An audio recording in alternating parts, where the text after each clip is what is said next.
திராவிட தேசியம் என்று ஒன்று கிடையவே கிடையாது. அது ஒரு கற்பனை. திராவிட தேசியம் யார் சொன்னது? ஏது திராவிட தேசியம்?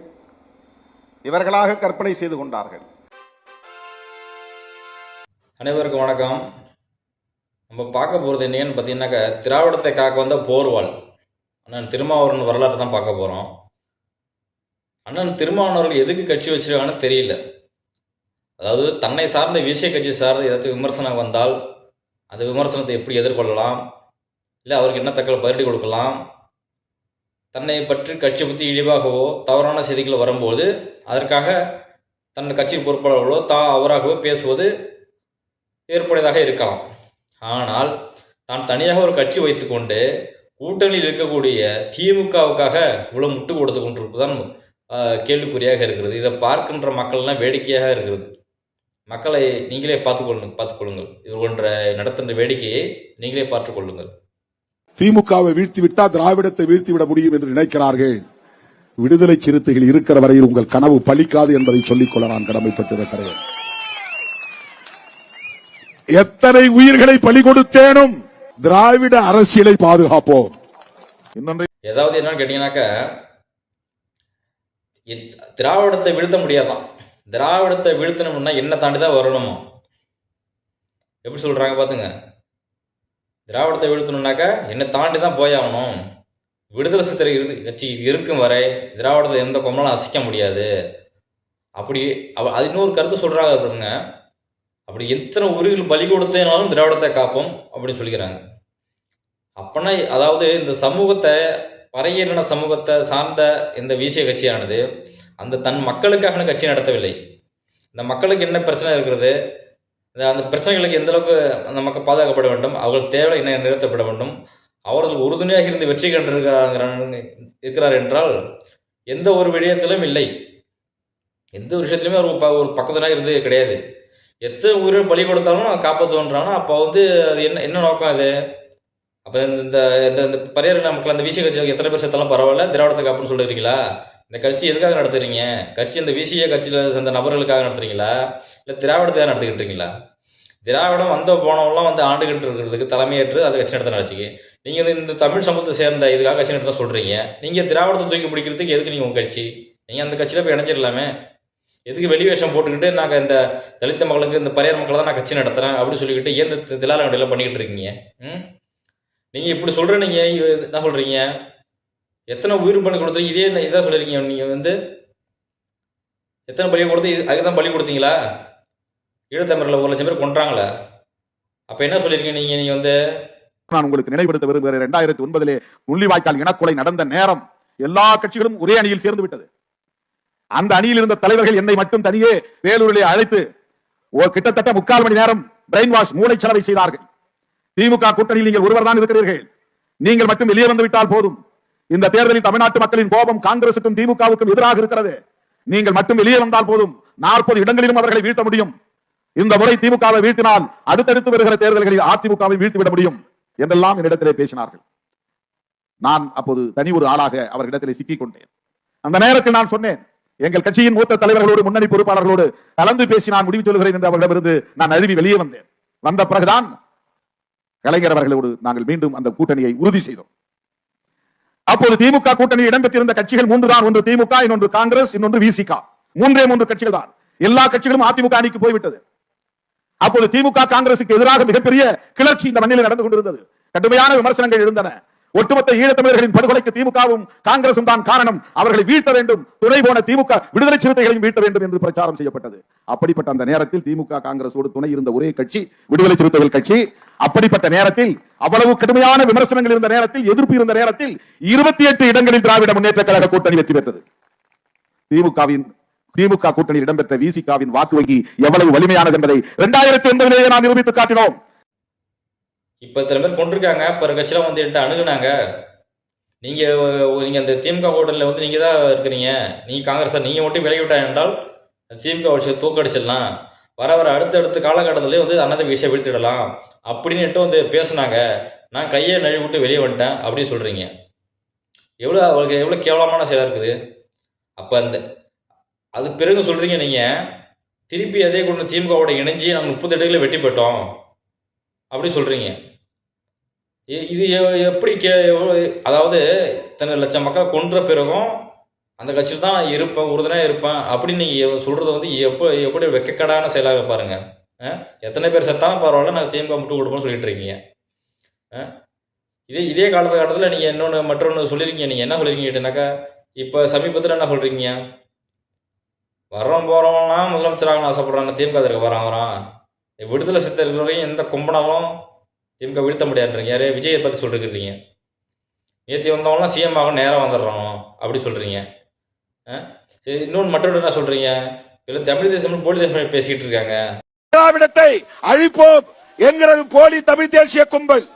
அந்த திராவிடத்தை அழிப்போம் என்று இன்றைக்கு பல பேர் கிளம்பி இருக்கிறார்கள்.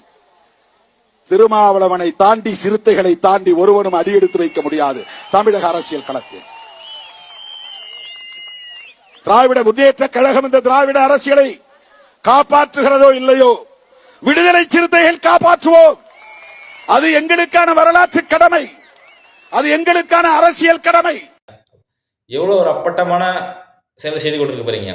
இந்த தமிழுக்கும் தமிழ் மண்ணுக்கும் மக்களுக்காகவும் எல்லா போராட்டங்களிலும் எல்லா பிரச்சனைகளுக்கும் எந்த மதமாக இருந்தாலும் சரி, எந்த இனமாக இருந்தாலும் சரி, எந்த ஜாதியாக இருந்தாலும் சரி, எங்கே பிரச்சனை இருந்தாலும் இது தமிழர்களுக்கான பிரச்சனை என்று உறுதுணையாக கூட இருந்து முன்னெடுக்கிறது நாம் தமிழ் கட்சி மட்டும்தான். அதில் மாற்று கருத்து இருக்குதா? மக்களை பார்த்து கொண்டு இருக்கிறாங்க. நீங்கள் அப்பட்டமாக போய் சொல்லியிருக்கீங்க, போலி தமிழ் சொல்கிறீங்க. நீங்கள் பேசுகிறத போலி தமிழ் தேசியம். ஏன்னா தமிழர்களை எவ்வளோ செத்தாலும் பரவாயில்ல, நான் திராவிடத்தை மட்டும் விடுப்போம் சொல்கிறீங்களா? இப்போ தமிழ் மண்ணுக்கு சம்மந்தம் இல்லாத ஒருத்தவங்க கட்சி நடத்திக்கிட்டு இருக்கானோ, அதை அவங்களோட முகத்தை தோலுரிக்க வேண்டியது உங்கள் கடமை. நீங்கள் என்ன பண்ணுறீங்க, அவங்களுக்கு ஆதரவு கொடுத்து செயல்பட்டு இருக்கிறீங்க. இப்படி வந்து உங்களை திராவிடத்தை தூக்கி எடுத்து முட்டு கொடுத்துட்டு இருக்கீங்க. முன்னாடி என்ன சொல்லியிருக்கீங்க, நீங்கள் கலைஞர் கருணாநிதி முதலமைச்சராக வந்தவுடன் முதல் துப்பாக்கி சூடு தாழ்த்தப்பட்ட மக்கள் மீது தான் நடத்தப்பட்டது, மறுத்துவிட முடியாது. அவசியமே இல்லாமல், தேவையே இல்லாமல், அப்படிப்பட்ட ஒரு நெருக்கடியே ஏற்படாமல் அந்த துப்பாக்கி சூடு நடந்தது. ஆக ஜெயலலிதா ஆட்சியிலும் துப்பாக்கி சூடு, கலைஞர் கருணாநிதி ஆட்சியிலும் துப்பாக்கி சூடு. காரணியிலே ஜெயலலிதா அம்பேத்கர் சிலையை உடைத்திருந்தார், பெரிய குளத்திலே கலைஞர் கருணாநிதி அம்பேத்கர் சிலையை உடைத்திருக்கிறார். என்ன வித்தியாசம்? எந்த வித்தியாசத்தை நம்மால் உணர முடியவில்லை. இந்த அம்பேத்கர் திமுக வந்தாலும் சரி, அண்ணா திமுகவில் வந்தாலும் சரி, இந்த பறையின மக்களை தான் சுட்டு கொண்டு இருக்கிறார்கள். இந்த இரண்டு கட்சிக்கும் ஒன்று வித்தியாசமே இல்லை அப்படிங்கிற பதிவு நீங்கள் தான் பேசுறீங்க. நீங்க தானே பேசுறீங்க. அப்படி பேசுறீங்க. நீங்க பிறகு என்ன பண்றீங்க? 4 ஊராட்சி மன்றத்திலும் தேர்தலை நடத்தி எந்த நாற்காலியில் ஒரு தலித் அமரக்கூடாது என்று சொன்னார்களோ அந்த நாற்காலியில் ஒரு தலித்தை ஊராட்சி மன்ற தலைவராக அமர வைத்தவர் முத்தமிழறிஞர் கலைஞர். அவருடைய வழிகாட்டுதலில் தளபதி ஸ்டாலின் அன்னைக்கு செஞ்சார். யாருடைய வேண்டுகோளை ஏற்று? விடுதலை சிறுத்தைகளின் வேண்டுகோளை ஏற்று. அப்பதான் கலைஞருக்கு நாம், நீங்கள் சமத்துவத்தை நிலைநாட்டிய இன்னொரு பெரியார், எனவே உங்களை சமத்துவ பெரியார் என்று நாங்கள் அழைக்கிறோம் என்று அவருக்கு நான் ஒரு அடைமொழியை தந்தேன். கலைஞரோட சொன்னாரு, 4 நாள் ஊராட்சி நடத்தி அந்த 4 நாட்களை உட்கார வச்சாரு கலைஞர் தான். அதனால சமத்துவ பெரியாருங்கிற ஒரு பேரை நான் கொடுக்குறோன்ட்டு நீங்க சொல்லியிருக்கீங்க. அதுலேருந்து அப்ப என்ன சொல்றீங்க? ஃபர்ஸ்ட் இது 2 கட்சி வந்தாக்க 2 மக்களும் தமிழ் தலைமை எதிராக இருக்கிறது சுட்டுக்கொள்ளு வித்துக்கிறான்னு பேசுறீங்க ஒரு காலகட்டத்தில். இன்னொரு காலகட்டத்தில் இவங்க சமத்துவ பெரியார் தூக்கி பிடிக்கிறீங்க. உங்கள் நிலைப்பாடு உங்களுக்கே ஒரு ஸ்டாண்டு சரியில்லைங்களே. மாறி மாறி பேசுறீங்க. நீங்கள் இங்கே யாருக்காக கட்சி நடத்துறீங்கிறது யாருக்குன்னு தெரியல. ஆனால் உங்களுக்கு மட்டும் நடத்துறீங்க, உங்களை தேவையாக நடத்துக்கிறீங்க. அந்த மக்களை வந்து பலி எடுக்கிறீங்க ஆட்டு மந்தைகள் போல பிரெயின் வாஷ் பண்ணி. இப்போ சமீபத்தில் சொல்கிறீங்க, நேற்று சிறிது முன்போட ஒரு நீங்கள் பேசுகிறீங்க. நீங்கள் என்ன பேசுகிறீங்க அதில்? திராவிடத்தை வீழ்த்தணும்னா திமுக விசிகவை தாண்டி தான் வரணுமா? அது எங்களை வரலாற்று கடமையாமல. என்னது வரலாற்று கடமை? வரலாற்று கடமையை அப்படியே பார்த்துட்டு வாங்க. சமீபத்தில் நடந்துச்சு இந்த வேங்க வயலில் 2 ஆண்டுக்கு முன்னாடி நடந்துச்சு. அதில் என்ன சொன்னீங்க நீங்கள்? அந்த வேங்க வயல் பிரச்சனையில் தமிழக காவல்துறையானது சிறப்பாக செயல்படுகிறது, நீதி நிலைநாட்டுவங்க நம்பிக்கை இருக்கிறது அப்படின்னு கருத்தை தெரிவிச்சிங்க. அந்த இப்போ தற்போது வந்து குற்றப்பத்திரிகை தாக்கல் செய்து அதில் என்ன சொல்லியிருக்காங்க வந்து பார்த்தீங்கன்னாக்கா, இதை செஞ்சதே தலித் அதே சமூகத்தை சேர்ந்தவங்க தான். இவர்களாக சென்று அந்த வாட்டர் டேங்கில் ஏறி மலத்தை போட்டு விட்டு அதிலே வீடியோ எடுத்து போட்டு விட்டுறார்கள். இதை செஞ்சது அவர்களே தான் என்று போட்டு விட்டார்கள். இப்படி தற்போது நீங்கள் என்ன சொல்லுகிறீங்க? தமிழக காவல்துறை நம்பிக்கையில் சிபிசிஐடியை மாற்றம்னு சொல்கிறீங்க. அப்போ உங்கள் நிலைப்பாடு என்ன? சரி, இதை பிரச்சனை நடக்குது, என்ன பண்ணுறீங்க? இது ஏதாச்சும் ஒரு பிரச்சனை நடந்ததுனாக்கா, இப்போ புல்லட் ஒட்டி ஒரு கையை வெட்டினாலும் சொன்னீங்க, கையை வெட்டாங்க, உடனே புல்லட் எடுத்து போராட்டி பண்ணுறீங்க.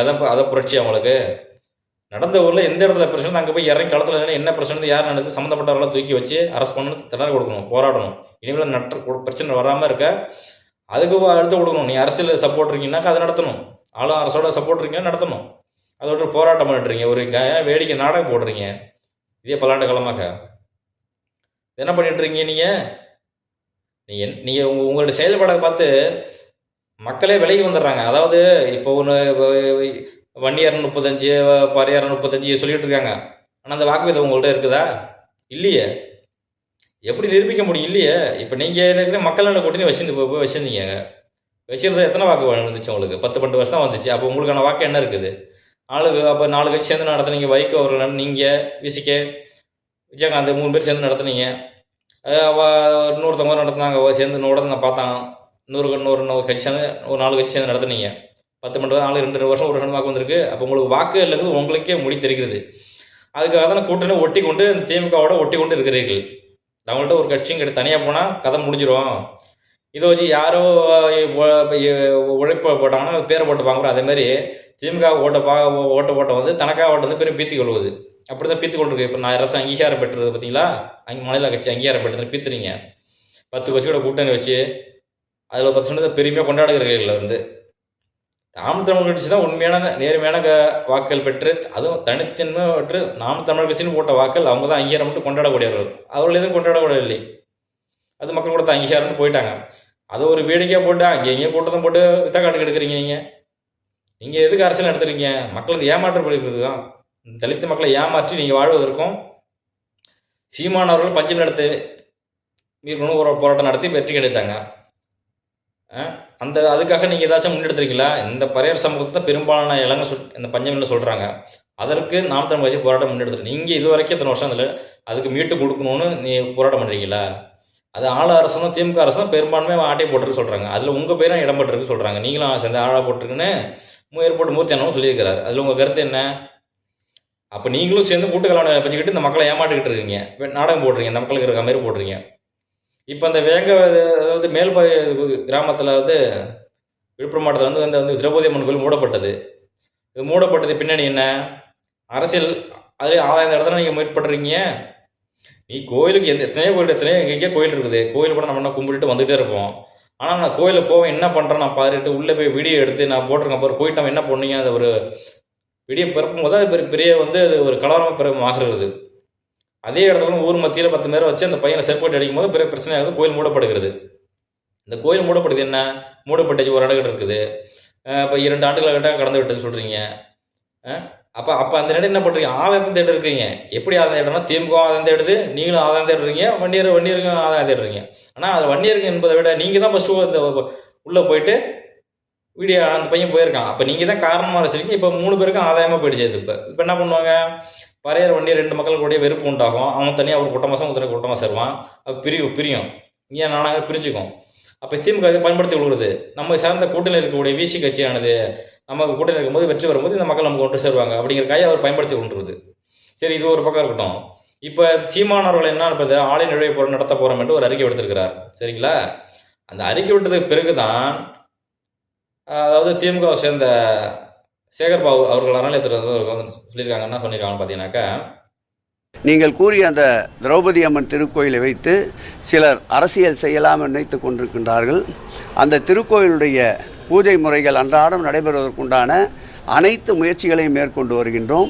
இன்னும் 1 வார காலத்திற்குள்ளாக அந்த திருக்கோயில் திறக்கப்பட இருக்கின்றது. இதை சீமானவர்கள் அரசியல் ஆதாயம் தேட முயற்சிக்கிறார்கள் அப்படி சொல்கிறீங்க. இது எந்த விதத்தில் நீங்கள் சொல்கிறீங்க? உங்களுக்கே கூச்சமா இல்லைங்களா? அதாவது நீங்கள் அவர் சொல்லி கூறுகிறார், அதாவது தானாக பழங்கிழந்து கீழே விழுகிறப்ப நான் தான் விழ வச்சேன் அப்படிங்கிற சொல்வது போல் சீமான் சொல்கிறார். நாங்கள் இதை திறக்க நிலையில் தான் இருக்கிறோம், அது வழிபாடு தொடர்ந்து பண்ணிட்டு இருக்கோம், ஒரு நாள் திறக்க போகிறோம். ஆனால் சீமான் பேர் எடுத்துக்கலாம் சொல்கிறாங்க. எவ்வளோ கூச்சமா இல்லைங்க நம்ம பேசுகிறதுக்கு?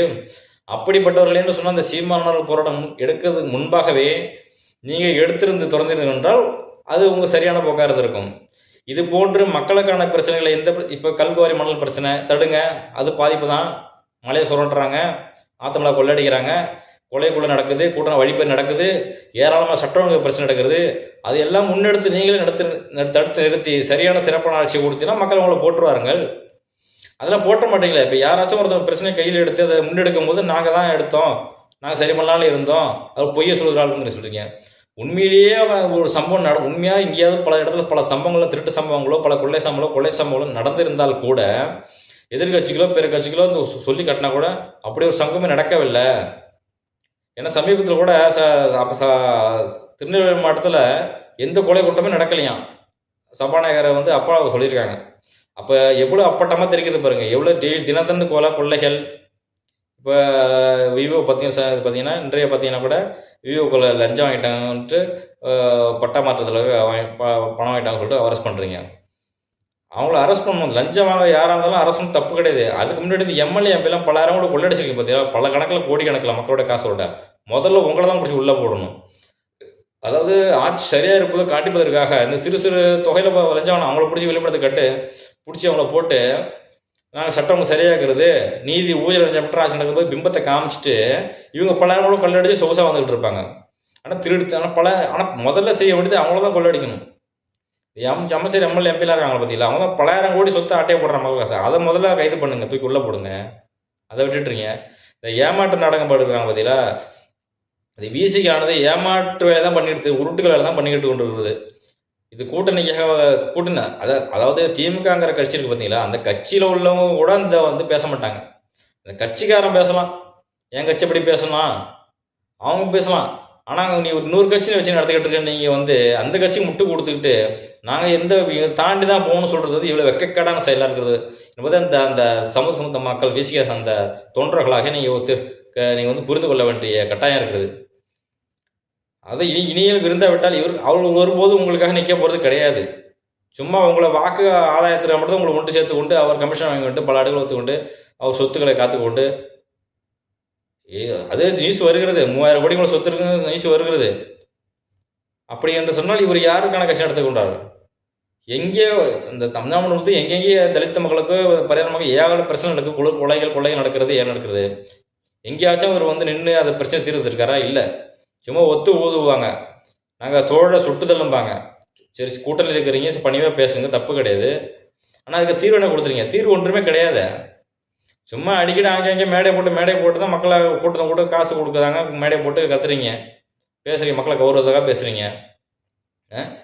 நீங்க ஒரு ஏமாற்று வேலை அம்பலமாகிட்டு இனிமேல் உங்களுக்கு எடுபடாது. திராவிட தேசியம் என்று ஒன்று கிடையவே கிடையாது, அது ஒரு கற்பனை. திராவிட தேசியம் யார் சொன்னது? ஏது திராவிட தேசியம்? இவர்களாக கற்பனை செய்து கொண்டார்கள். இந்திய தேசியம் என்பது இங்கே இருக்கிறது. இந்தியா என்கிற ஒரு நிலப்பரப்பு இருக்கிறது, இந்தியம் என்கிற ஒரு கருத்தாக்கம் இருக்கிறது. அது இந்து மத அடிப்படையிலான ஒரு தேசியமாக, மதவழி தேசியமாக கட்டமைக்கப்படுகிறது. அதுதான் தமிழ் தேசியத்தின் எதிரி. திராவிட தேசியம் இல்லையே. திராவிட நிலப்பரப்பு ஒன்று கிடையாது. திராவிட இனம் என்கிற ஓர்மை இங்கு கிடையாது. திராவிட தேசியம் என்பது ஒரு கற்பனை. அன்றைக்கும் சொல்கிறோம், இன்றைக்கும் சொல்கிறோம். இல்லாத திராவிட தேசியத்தை எதிரி என்று காட்டுவது மக்களை திசை திருப்புவது. அதுவும் திரிபுவாதம் தான். திராவிட தேசியம் என்று யாரும் இங்கே பேசவில்லை. சீமானார் வந்த பிறகுதான் எல்லாரோட தில்லாலங்கடி வெளிப்படுது. இப்போ ஏமாத்துற உங்களுடைய தில்லாலங்கடி வேலையெல்லாம் நாங்கள் மட்டும் இல்லை, எல்லா கட்சியும் போட்டு உடைக்கிறாங்க உங்கள் இயக்கியது தனத்தை. தமிழ் மக்களுக்கு எதிராக செயல்படக்கூடிய கட்சிக்கு நீ தான் முட்டு கொடுப்பீங்கன்னா, தமிழ் தேசிய அரசியலே போலின்னு சொல்கிற நீங்கெல்லாம் இதுக்கு முன்னாடி தமிழ் தேசியம் போக சொல்லி நீங்கள் எவ்வளோ போலி என்பதை கால உணர்த்தில் இப்பயும் உணர்ந்து விட்டது, மக்களை தூக்கி குப்பையில் போட்டு காலம் நெருங்கி விட்டது உங்களை என்பதை மக்களை கண்கூட அறிவாள் என்று நம்புவார்கள் என்று நாம் நம்புகிறோம். மக்கள் கண்டிப்பாக உங்களை மேலே தூக்கி துரத்தி எறிவார்கள். என்ன தில்லாலவடியை போட்டாலும் ஒரு காலம்தான், ஒரு குறிப்பிட்ட காலம் தான் மக்கள் நம்புவார்கள். எத்தனை காலம் ஏமாண்டு கொண்டிருப்பீர்கள் நீங்கள்? மக்கள் புரிந்து விட்டார்கள். இனிமேல் துரத்தை எடுப்பு உறுதி.